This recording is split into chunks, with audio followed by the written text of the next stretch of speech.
Hello everyone. Previous video में हम discuss कर रहे थे one dimension harmonic oscillator potential को, और इसके करस्पॉन्डिंग हमने वेव फंक्शन को कैलकुलेट किया था और एनर्जी की हमारी आइगन वैल्यू ये है n plus half h cross omega. अब यहाँ से हम ground state first excited state की बात करते हैं कि उसके लिए वेव फंक्शन क्या होगा, और एनर्जी के लिए हम L is equal to 0 1 2 3 put करते जाएंगे और हमें अलग अलग स्टेट्स की करस्पॉन्डिंग एनर्जी मिलेगी। तो अगर यहाँ से हम पहले इसको सॉल्व कर लेते हैं, तो ये अगर ग्राउंड स्टेट की बात करें तो H nought alpha x n is equal to हमने जीरो पुट कर लिया, तो ये वैल्यू हमारी आएगी 1। H1 अल्फा एक्स की बात करें तो ये कितना होता है 2y, तो ये हो जाएगा 2 अल्फा एक्स, क्योंकि y is equal to alpha x है हमारे पास। H2 अल्फा एक्स की बात करें तो ये कितना होता है 4y स्क्वायर माइनस 2, 4y की वैल्यू अल्फा एक्स तो 4 alpha square x square minus 2। ठीक है, तो ये हमारे लिए सफिशिएंट है। अब इसके करस्पॉन्डिंग हम इस वेव फंक्शन में वैल्यूज पुट करेंगे और देखेंगे कि ग्राउंड स्टेट फर्स्ट एक्साइटेड और सेकंड एक्साइटेड के लिए हमारे पास क्या मिलता है वेव फंक्शन। ठीक है, तो यहाँ पे अगर हम लिख देते हैं n और इसके बाद ये हमारा स्टेट, इसके बाद हमारा ये एनर्जी और इसके बाद हमारा ये वेव फंक्शन। ठीक है, वेव फंक्शन। ठीक है, तो n इज इक्वल टू 0, सबसे पहले हम ग्राउंड स्टेट की बात करते हैं। तो n इज इक्वल टू 0, अगर n is equal to 0 put करेंगे तो कौन सा स्टेट आएगा, that is your ground state. Energy कितनी आएगी, n is equal to 0 put किया तो हाफ एच क्रॉस ओमेगा, तो ग्राउंड स्टेट में एनर्जी होगी हमारी हाफ एच क्रॉस ओमेगा। अब हम वेव फंक्शन की बात करते हैं। वेव फंक्शन के लिए n is equal to 0 put किया तो हमारे पास आ गया psi nought function of x is equal to. अब यहाँ पे जहाँ जहाँ n है n is equal to 0 put करते हैं तो 2 पावर 0 यहाँ पे 1 हो जाएगा, 0 फैक्टोरियल भी 1 हो जाएगा, तो इसमें टर्म बचेगी अल्फा अपॉन रूट पाई, इसका पावर 1/2। ये वैल्यू 1 हो गई। यहाँ पे हमारे पास n है नहीं तो ये एज इट इज हो जाएगा, मतलब e power minus alpha square x square by 2। तो ये वेव फंक्शन हो गया corresponding to the ground state. अब बात करते हैं हम first, n is equal to 1 put करेंगे तो ये हमारे पास क्या मिल गया, हमारे फर्स्ट एक्साइटेड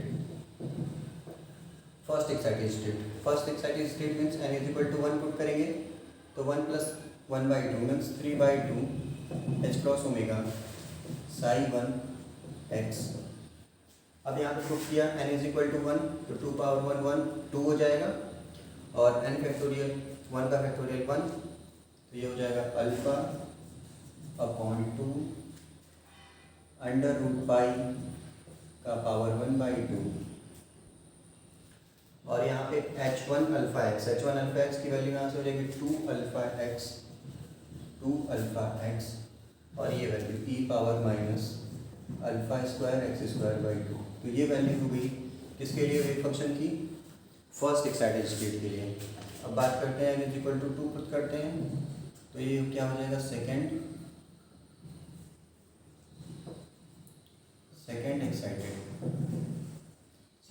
एक्साइटेड स्टेट।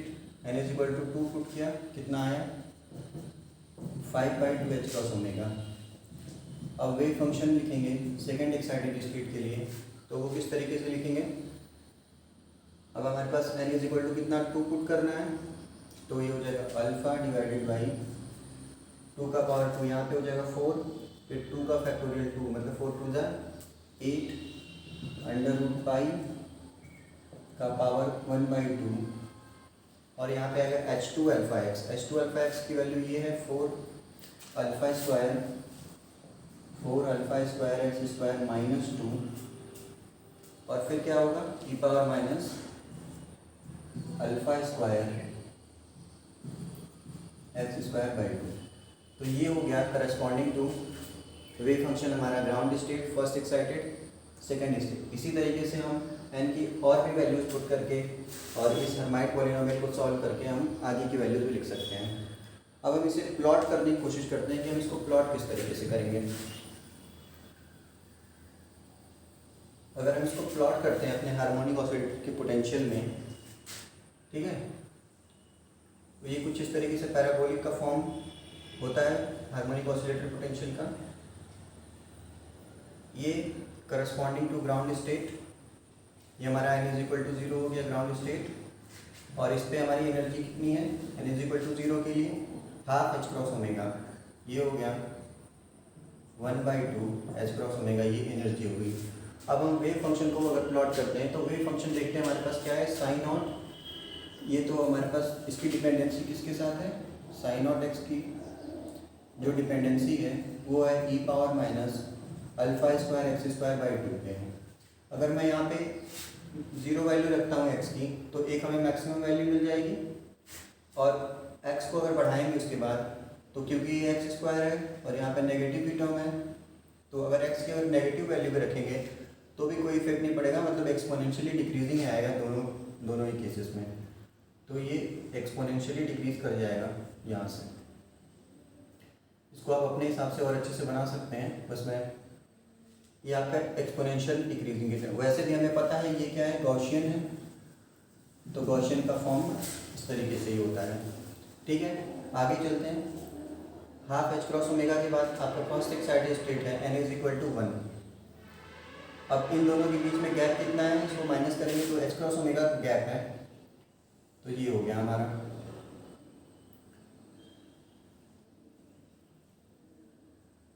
थोड़ा ऊपर बनाते हैं, ये हो गया हमारा 3/2 h cross omega for n is equal to 1।